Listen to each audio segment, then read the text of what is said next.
beautiful people. So today I am going to be doing a plan with me for the week of June 12th through the 18th and getting a head start on next week. I will be traveling tomorrow, going to Ohio for the Reader Author Get Together. This is last week's setup. I still have to fill up all the stuff of what I'm doing day by day. And this is using a INT kit called Date Night. So today I am going to be using Reading Bliss. And so it's a six-piece planning set. This is the ombre checklists, some flags, some quarter boxes, half boxes, 2 weekly trackers, some dots, headers, some more quarter boxes, some flags, and this one says daily word count, or if you're reading, you can just put one of these over it for whatever else you want to use it for. This one is blank. Here's the weekend banner. Bottom washi strips. Here's some littles, 2 more quarter boxes. Here are some more quarter boxes, some more flags. These cute little folders have little paper sticking out of them. I don't know if you can see that. It's really cute detail. And then we have some deco that I already took some books off because I used it for something else, but it looks just like this, just a different color. I think it was red. And then we have your full boxes, which are so adorable. And this library card, this old-fashioned library card, has my book on it. So I thought that's really cute. And quarter boxes and zigzag dividers and 2 location dots.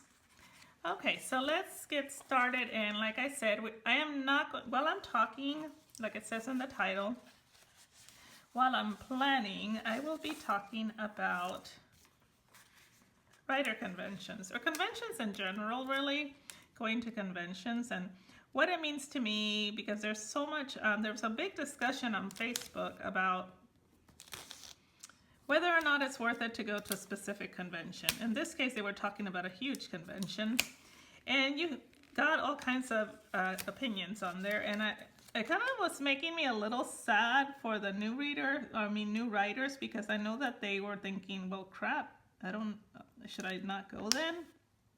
Is it worth my time to go to Readers Convention? So I'm going to try to answer these questions based on my experiences, and I'm hoping that I get comments about this, and I will be opening a thread on Facebook on this conversation. So the question is, or one of the questions is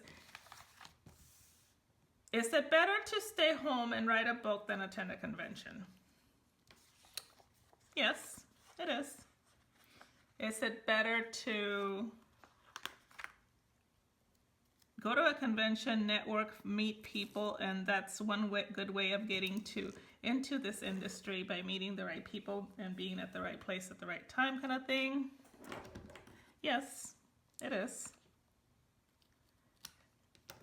Am I going to get my return on my investment as far as book sales? Am I just wasting money by going to a convention when I could be using the money for marketing? Yes, that's true. You will not get a return on your investment, and you could be using the money for marketing. Okay, so what do I mean by all this? What I want to say, first of all, is the conventions and what happens at them and your return on your investment is all dependent on each individual. And everybody is so different that it doesn't matter what the advice you get from certain people, because they are not you. One of the best advices that I read, and it emphasized and repeated on the RWR, Romance Writers of America magazine this month, was to follow your gut instinct. What your gut instinct tells you. Nobody knows you or your goals or what you should be doing when better than you do. And yes, I understand that as a new writer, you probably need some advice. So let me give you my advice based on each of those questions. First of all, should I be writing the next book instead of attending a convention?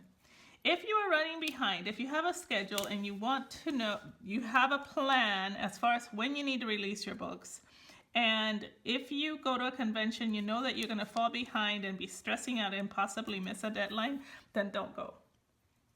However, if you're cruising along and you can even maybe ride on the road, or you can take a break for 4 days or whatever, 3 to 4 days, or maybe even 5 to go to a convention because it's something you really want to do, then go. But if you're going to be there and you're going to be stressing out over whether or not, and the whole time you're going to be thinking, oh my God, I could be writing right now, this is boring, or I'm not meeting anybody, or whatever, then you shouldn't even go, because you're wasting your money and you're wasting your time.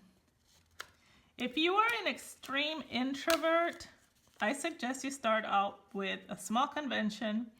And if you have connected with people online, like on Facebook, that are right in your genre, then make a plan to go to a convention together with someone else that you already kind of sort of know.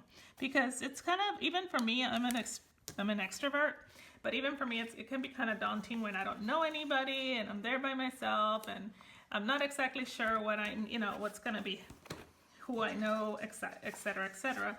In the very beginning, I used to get a little bit kind of lost in the crowd, let's say, because I have gone to several conventions by myself and have gotten a little lost and didn't really, went into my room and just kind of sat there for a few minutes trying to regroup. So, yeah, so if you're an introvert, then you should not go by yourself to a huge convention, to a small one where maybe it's your chapter, something like that. Yes. Now, right now I am talking about reader conventions, not writer conventions. I'll get to that in a little bit. So,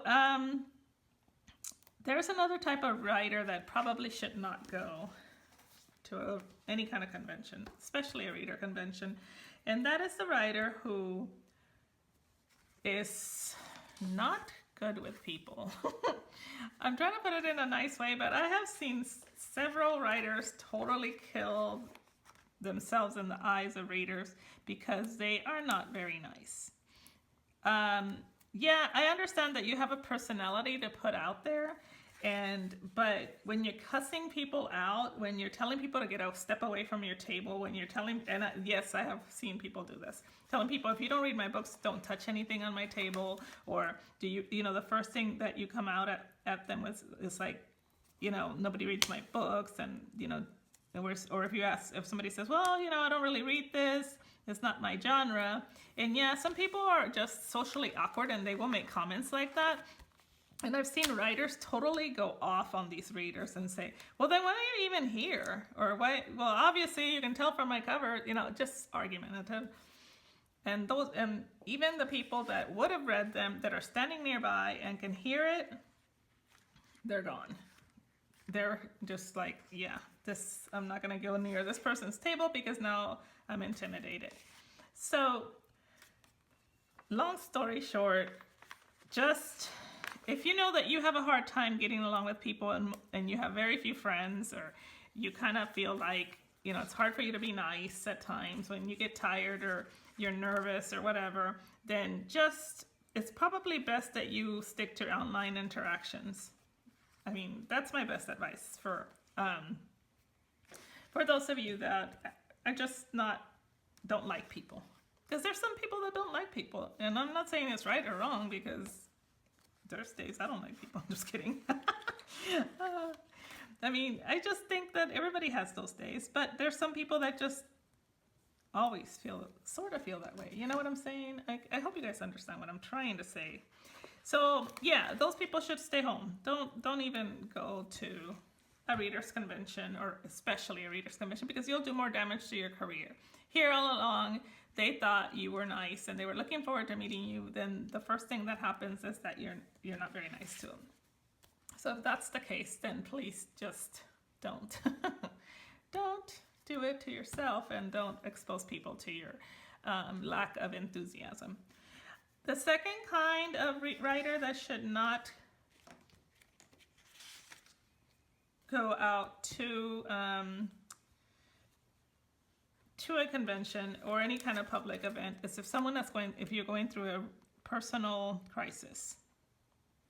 I have been at an event where this writer wanted to come to a reader convention because they needed a distraction from the crap that was going on at home. Totally understood. I totally understood where she was coming from, and perhaps, in all fairness, she probably couldn't think straight enough to know that this was not a good time to be around readers. But, you know, she, between crying and needing attention, she was taking other writers away from their readers, and then standing, in front of the signing table and discussing her marital woes. She was really doing a disservice too, because people were like, who's that? And they knew then that she was a writer, and now they were not seeing her as a writer, but seeing her as a woman going through a nasty divorce. And from what she was saying, because she was calling him all kinds of names, it kind of came across as if she was being the, the reason. It's like, those instances where you're like, oh, no wonder he's leaving her kind of thing. But I know her personally, or not knew her, but I know that she's a nice person. And I know that, whatever happened. And of course she was angry at the moment with him. And so that's, but that shouldn't have been brought to the convention at all. Should not have been there. Okay, so that being said, what about your return on your investment? That is a double yes and no. First of all, no, you will not make your money back that you invest in a convention. It is very rare that people do. And if you are there to make the money back that you are investing, as far as driving, flying, hotel, meals, whatever, you will probably not make it back. So, because we don't make that much money on our on our print books anyway. So, but that being said, there's smart ways to make some money and get yourself known, and I will go into that too. I need to take a note about what I'm going into. No, let me just go ahead and go into it because I'm forgetful.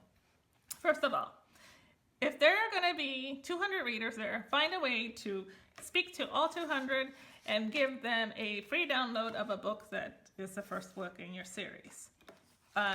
One of the best ways is when there's lines, people are waiting in line to eat, just go up and down the line and say, hi, I'm Hildy McQueen, and I have the free book for you. Please, download it while you're waiting in line. Gives you something to do, right? And people are like, oh, okay, they're very receptive to that because they're standing in line and they're bored. And plus, if there's somebody in line that's kind of shy, they love that somebody came up to talk to them with something that is not like too hard to discuss or too, up in your face kind of thing. Don't sit there and tell them about your book or say, it's about this and that, or they can hear you as you're coming down the line saying your spiel and you're repeating it over and over. Don't do that. Just, hi, I'm Hildy. I have a free book for you that you can download while you're standing here in line because this is boring or whatever. So yeah, I'm gonna do that next time. I'm giving myself advice here. Snap. Okay, let's see. What else do I have to say? So anyway, it's return on investment. But I have seen return on investment in other ways.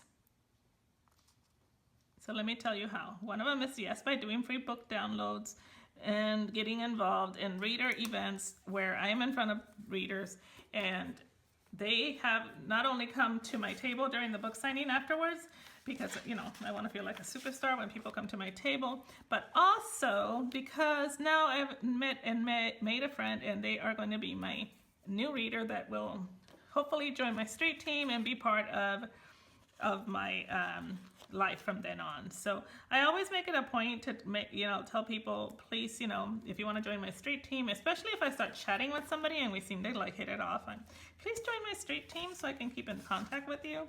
And how they do that is just I ask them to send me a friend request, and so that I can add them to my street team. I said, send me a friend request and a private message so that I can add you to my street team. So that is a return on investment because now you've gathered friends for your street team. Another way is to get, when you're there at the books convention, to have a sign-up sheet so people can sign up to join your newsletter. If you don't have one, that's a good place to start your newsletter. going. What else? So that's that's 2 ways right there.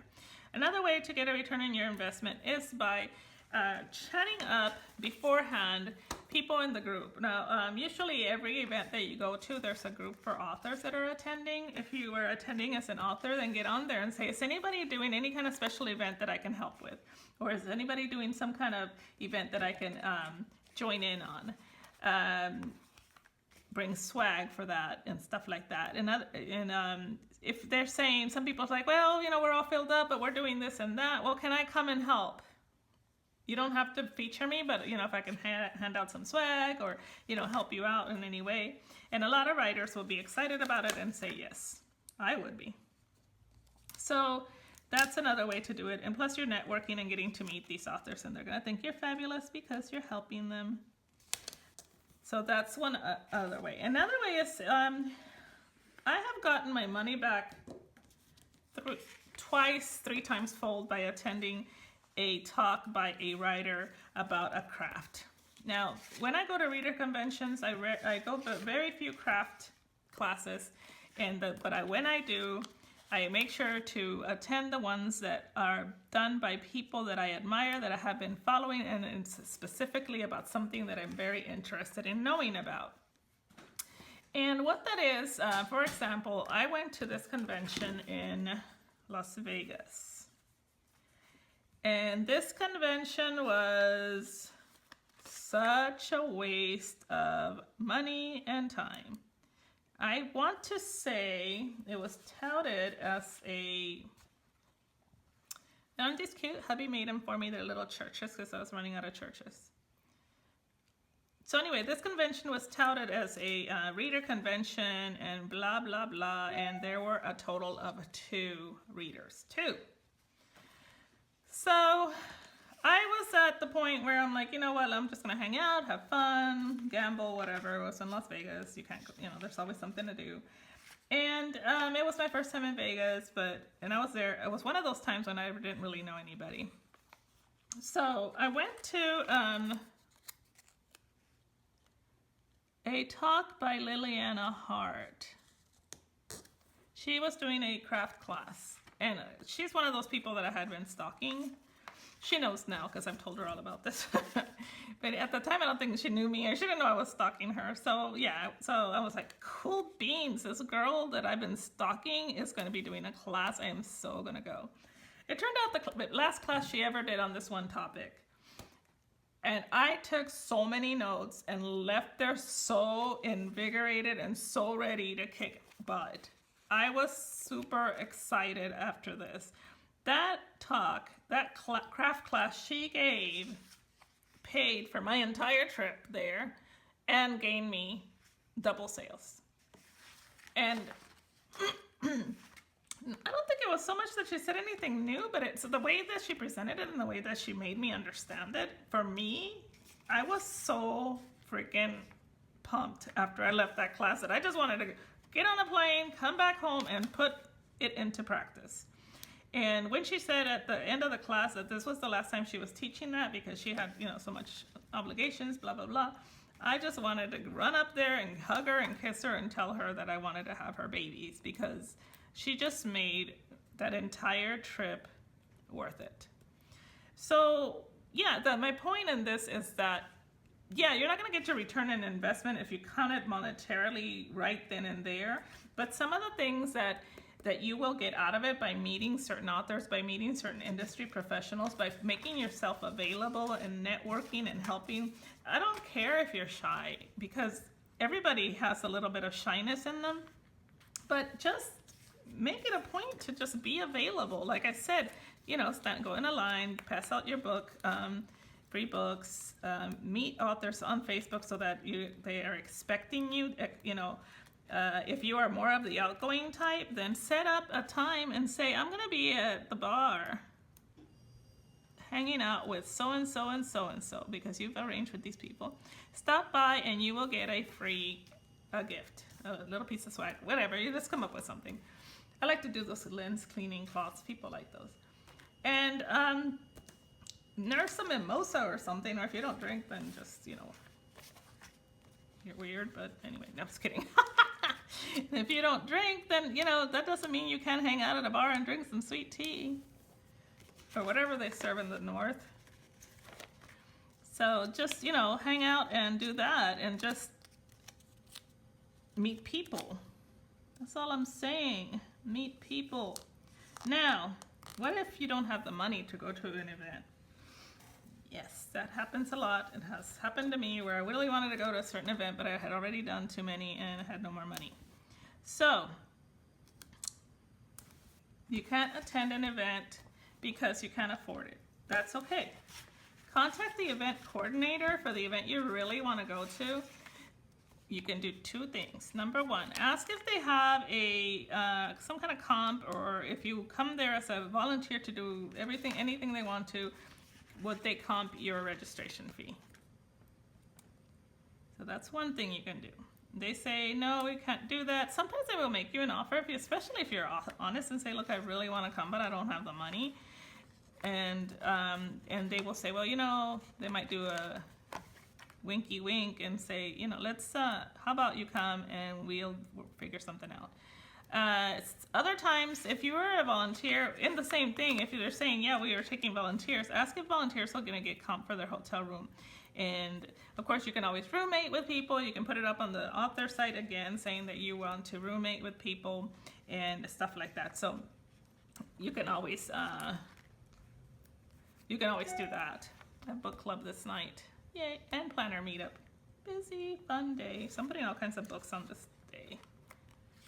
Okay, then, so that's one way to go if you can't afford it, and you can still find a way to attend. I know that many organizers are looking for help and volunteers, and you know, and if they're already okay and they've got everything paid for, they might, you know, do what they can to help to hook you up so that you can come, because they really do want you there.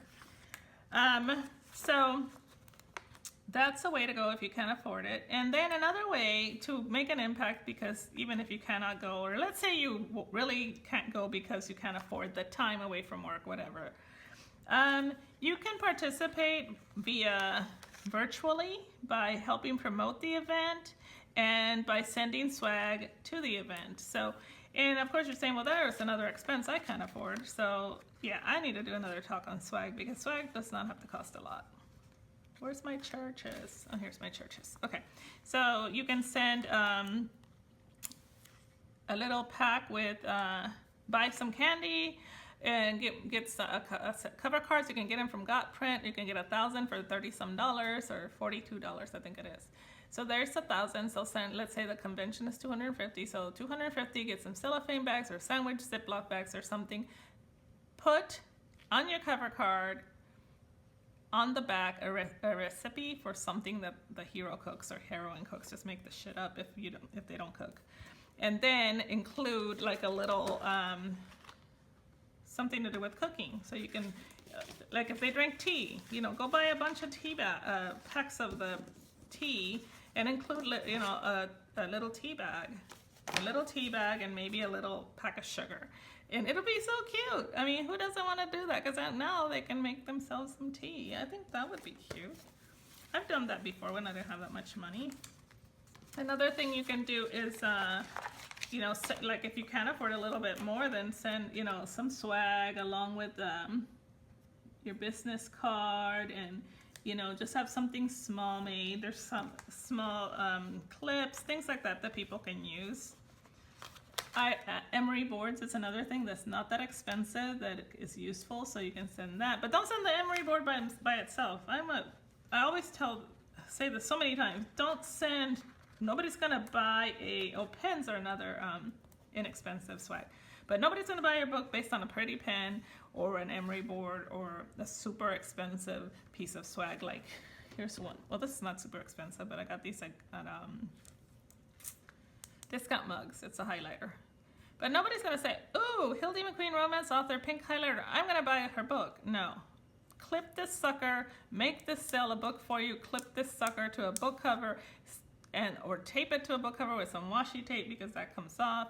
I don't care what you do, or if you know, but attach it to something. You can tie a ribbon around here and punch your cover card and add, you know, whatever. Don't just send swag without attaching a cover card. Pens, the same thing. Don't send a bunch of pens. Nobody's gonna buy your book based on pens. But they will buy it if it's attached to a cool cover card or something with a catchy type of graphic kind of thing. Saying, you know, join me in the bedroom with a hunky guy, and then they flip it over and it's a guy, you know, his recipe for, I don't know, hot syrup and whipped cream or something. Ooh, I think I'm gonna use that idea. But you know, you guys know what I'm saying? It's like, include something that will entice them to want to buy your books. Don't just throw that crap in there and think, oh yeah, people are gonna buy my books. I sent a bunch of pencils. No, I think you just wasted your money. I love pens. I hoard pens, but I don't think I have yet to buy a book, and I'm a writer. I have yet to write a book. I mean, to buy a book based on the fact that I got a pen or pencil that I super liked, you know? Okay, so I hope that my ranting and raving and talking have helped a little bit. I don't know what else to say about conventions except that think it through, and if you're gonna go, do more than one thing. Like I said, if you are coming and you don't know anybody, or you're not in a specific event, you're not on a panel, then you're thinking, well, you know, why am I going? I kind of want to go to see how it works. Yeah, I understand that you want to go to see how it works, you know, but be wise about it, and while you're there, network. Like I said, contact authors, go to their craft class, talk to them afterwards. Go talk to people beforehand and see if you can help out during a panel, or, you know, if you can stand in the back of the room and hand out cards and look creepy. No, I'm just kidding. I've done that too. I don't think I looked creepy though. Maybe I did. I don't know. I don't think so. Anywho's, that's what I have to say. I hope that this helps, and if it does, please leave me a message below, a comment, give me a thumbs up, subscribe to this channel, and if you like this beautiful, cute little kit, that I'm gonna write it, fill everything in, and then I'll come back and show you it all filled out, and then